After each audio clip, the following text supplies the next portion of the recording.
Hey, welcome, family. This is It Starts in the Mind podcast. I'm Jerry Owens. Let's get into it. Looking for the joy and the peace you've been missing. It starts in your mind. Yeah. Say you want that love, that forgiveness, and healing. It starts in the mind. It starts in the mind. It starts in the mind. It starts in the mind.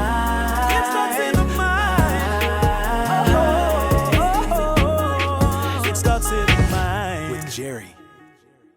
We're talking about transformation in regions. And, one of the things I've been in ministry since 1995, I've been fully active since 1997, and I've realized that principalities dwell in regions. And I also believe that God raises up voices from regions. But I believe in this last day, He's raising up a people in a region. And so what's so key about transformation, it's going to be the gathering of warriors, ambassadors, those who have been assigned to stand on the wall. Our intercessors are going to be in place. We're going to already start our prayer for you. And we have prayer service before every service that's going to set the tone for you to be able to impact regions. I think it's critical for you to know what's going on in your city. I think it's vital for you to know the principalities that want to rule certain regions, areas, and dimensions. The graces and the gifts that I have there, my spiritual father, Pastor Danny Williams, whose expertise in church government and who I've been called for deliverance ministry and spiritual warfare, the Apostle Andre Williams, my brother, who's been involved in prophetic, Pentecostal, apostolic ministry for years, have a special grace upon our lives to help set the captive free, a special grace to deal with the regions and the areas, and those who want to and feel the call to shift your city, shift your area. We're going to have people coming from all over that are coming on September 7th, 8th, and 9th, and they're coming with the charge to transform their region. We're not convening in Orlando to start for you to join the church or join Joshua Generation. We're empowering you to go back to your house so you can transform your region. So when you think about impact, does someone have to do something grandiose, or does it have to be with thousands and thousands of people? Like, how does someone really approach impact? Is it in size? Is it how does somebody walk through that?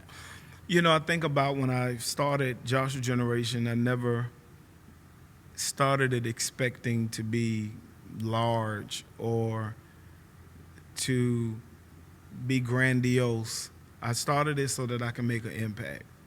And I think a size doesn't determine the impact of a ministry.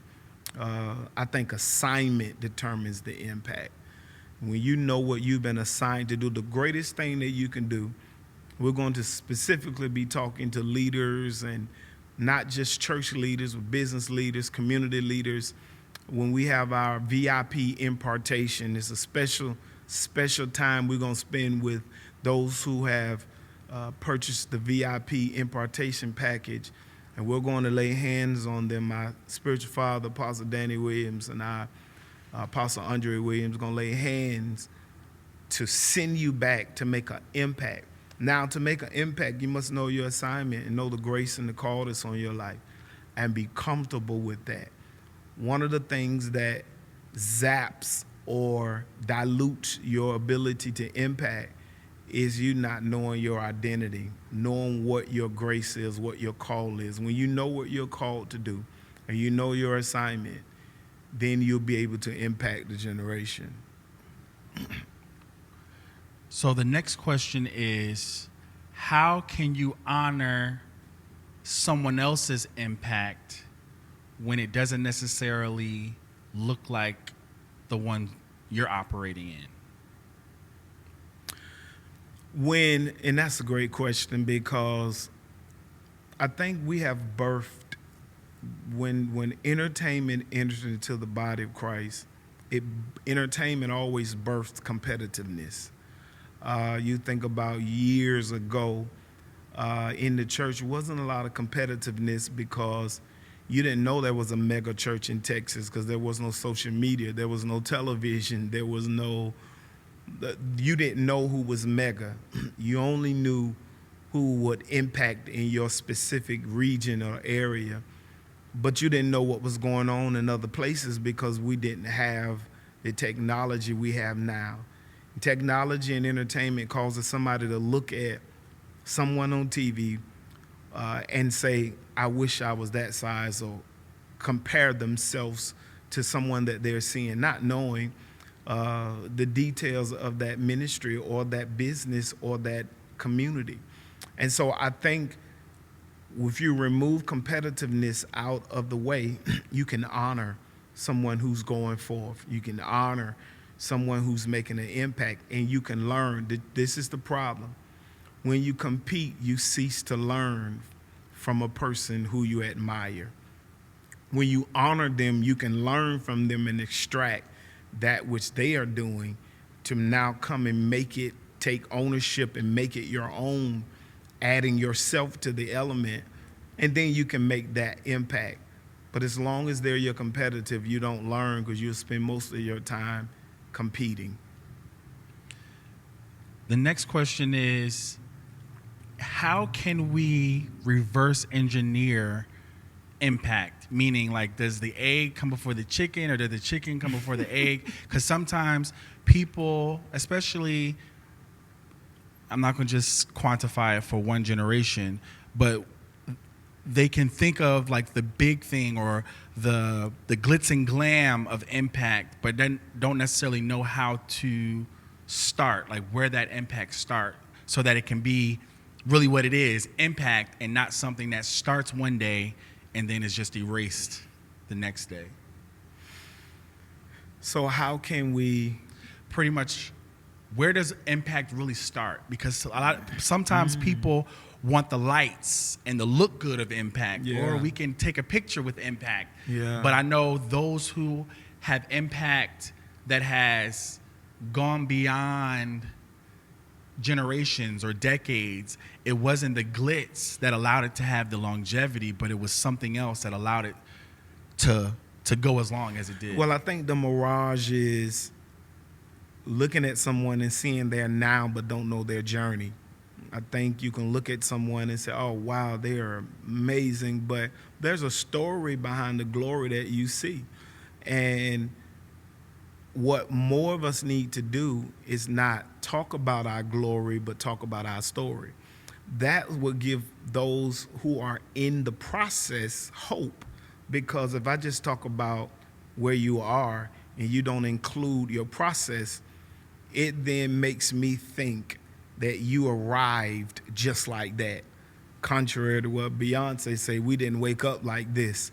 It really took a whole lot of pain, a lot of anguish, a lot of growth, a lot of discomfort, a lot of challenges, a lot of frustration, a lot of aggravation and changing and objectivity. It just took a lot for us to get to this thing that you see as success.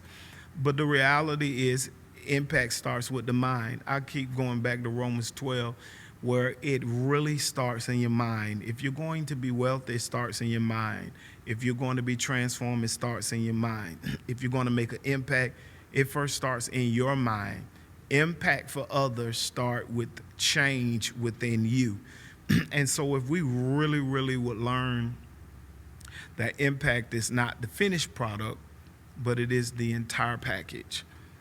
This is going to kind of bust and blow your bubble, but Jesus made a statement, and I think this will be amazing for this point. Jesus said, I am the door. It's interesting because I don't know how many of you go to someone's house, stand at the door, and just brag on the door and be amazed by the door. And then get in your car and leave. I don't come over to your house, look at your door and say, oh, that door is amazing. Man, that door is so awesome. I just love that door. Okay, thank you for showing me your door. I'll see you later. No, Jesus called himself the door. Before you call me a heretic and say that I'm teaching fallacies, the reality is this. Jesus said, I'm the door. Well, I've always known, I'm not the smartest person, but I've noticed doors are entryways to something else. Doors are the beginning of the process. So can we say that salvation is a process, not just one individual event? Can we dare to say that Jesus is not the end, but the beginning? Can we dare to say that when I come to Jesus, it's not where I sit down, cross my legs, and do nothing else? I think Jesus is the door to the kingdom. And I think the only way to get into the kingdom is you got to walk through the door, because he indeed said, you cannot come to the Father unless you come through me. And so impact starts with us going through the door and seeing everything that's behind the door in order for us to truly make an impact. I don't think the world is mad with us that we worship Jesus. I think the world gets intimidated in us when we take Jesus into the business arena, when we take Jesus into politics, when we take Jesus into the school, when we take Jesus into other areas. They don't mind us keeping Jesus in our churches. Just don't go out and start manifesting the kingdom everywhere you go. And so I think September 7th, 8th, and 9th, you need to be at in Orlando, Florida. Joshua Generation is hosting Transformation 2023. What is that? It's going to transform your life so that you can go and make an impact with wherever area of influence that you have. This is your moment. This is your time, and this is your opportunity to connect with other believers from all walks of life, from all different places. We have summoned some qualified voices to change our lives. We have Kalante Gavins that's coming, Jacqueline Carr, Antoine Cooks. We have Pastor Barry Stevens, Apostle Danny Williams, Apostle Andre Williams. We have Pastor Keon Henderson. We have myself. We have my incredible wife, Coach K, who are going to lead the charge into the transformation of us. This is your moment. This is your opportunity. Are you going to seize it? Or are you going to let it pass you by? Join me now. Gather your family. Gather your people. Gather your friends. Tell them, hey, girl, this is our girls' trip. We're coming to Orlando.